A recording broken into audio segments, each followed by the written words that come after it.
Lots of big things are happening around the WWE Women's title, so we'll see what's new there. We'll also check out what's going on with Roman Reigns, Solo Sikoa, and more. Starting things off with the triangle of tension that's currently surrounding the Women's Championship. Tiffany Stratton came out to celebrate her Money in the Bank win, talk about how she's the youngest winner in history, and how she plans on having a successful cash-in. This led to Bayley making her arrival, and she addressed Tiffany Stratton. Bayley made several great points, even bringing up her own Money in the Bank win and how she cashed it in successfully herself. So that was a great thing for Bayley to point out.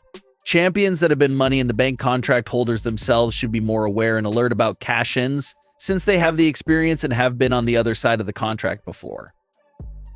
So it was nice for Bayley to bring that up and remind everyone about the events of 2019. Nia Jax eventually came out to not only defend her friend Tiffany Stratton, but to also remind Bayley that she has a Summerslam match against her for the WWE Women's title that's quickly coming up. Nia and Bayley also did a wonderful job of bringing up their own history with each other. They pointed out how Nia fully took Bayley out for several months back in 2017, and Bayley noted that she's not the same Bayley from 2017. Nia jabbed back at her by saying that she knows Bayley isn't Hugger Bayley anymore and questioned her on what her current era is even called, and asked if she's BBL Bayley now.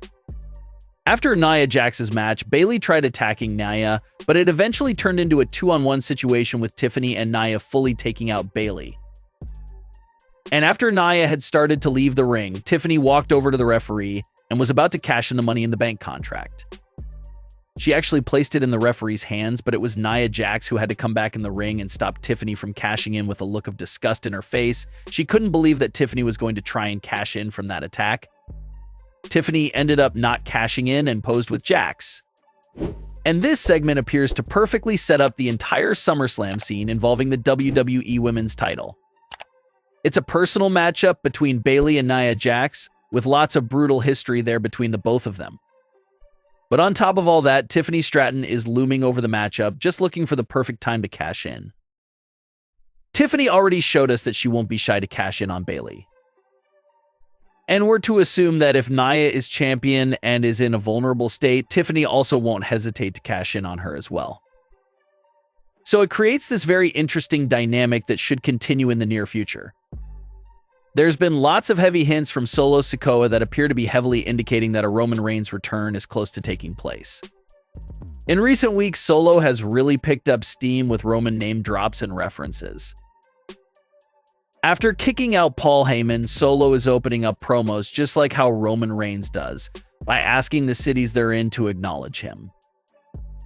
And even in a backstage promo, Solo doubled down on the idea that the Bloodline's collapse was all Roman's fault. Solo said that had Roman just successfully retained his title at WrestleMania 40, everything with the Bloodline would still be the same and would be at peace. But since Roman didn't do that, this is all Roman's fault. So there's been so much extra Roman name drops and references in recent weeks, and that doesn't appear to be any accident at all. New reports from PW Insider claim that Roman Reigns is expected to make his WWE return in the very near future. They said that the timeline for his return could be either at SummerSlam or even before SummerSlam. So the Roman references and shots from Solo have been picking up in recent weeks because it looks like we really are just days away from Roman's actual return itself. The idea of Roman returning before SummerSlam does seem a bit dumb because that would obviously take the spotlight off of Cody Rhodes versus Solo Sikoa. But a return from Roman at SummerSlam itself, during the main event WWE Championship match, or even post-main event seems very likely. It's an idea that we've been discussing for weeks now, and as time goes by, it seems more and more likely that a Roman Reigns SummerSlam return is exactly what they're setting up. Solo thinks he got the title in the bag, thinks it's going to be an easy win over Cody, but Roman returns to cost him the match and the championship. And that very moment there of Roman costing Solo the WWE title will mark the official inciting incident of the Bloodline Civil War.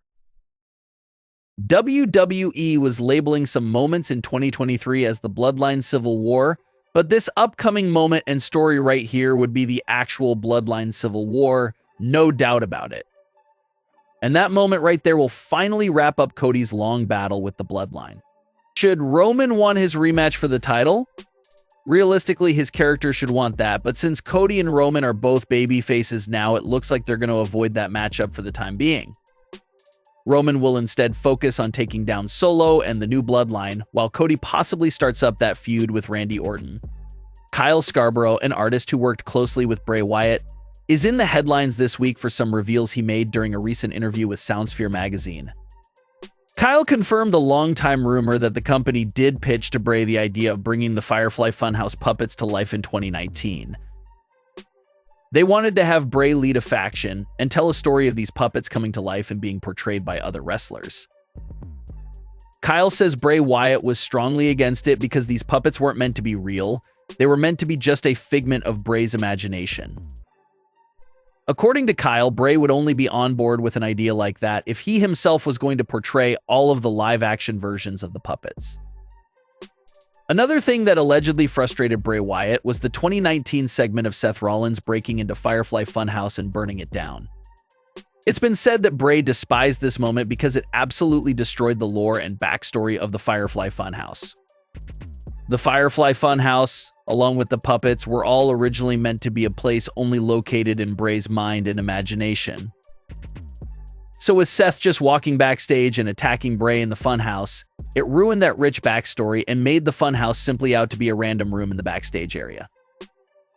So Bray allegedly felt like that ruined the overall concept of the Firefly Funhouse, and that's why he originally hated that moment with Seth Rollins so much. It's unknown if Bray Wyatt ever changed his mind on the idea and concepts of things like the Firefly Funhouse puppets coming to life. Because during his 2022 return and his 2023 Royal Rumble appearance, the Firefly Funhouse puppets were brought to life and were there in person with him, so maybe Bray finally opened up to the idea and that was the direction they were heading in. And in current day right now, it appears that Wyatt Sicks storyline is literally part of that 2019 concept where these superstars have brought the Firefly Funhouse puppets to life.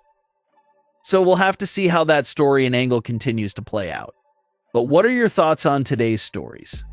Leave your comments below. Don't forget to subscribe with all notifications on and leave a like if you enjoyed. Thanks for watching, guys.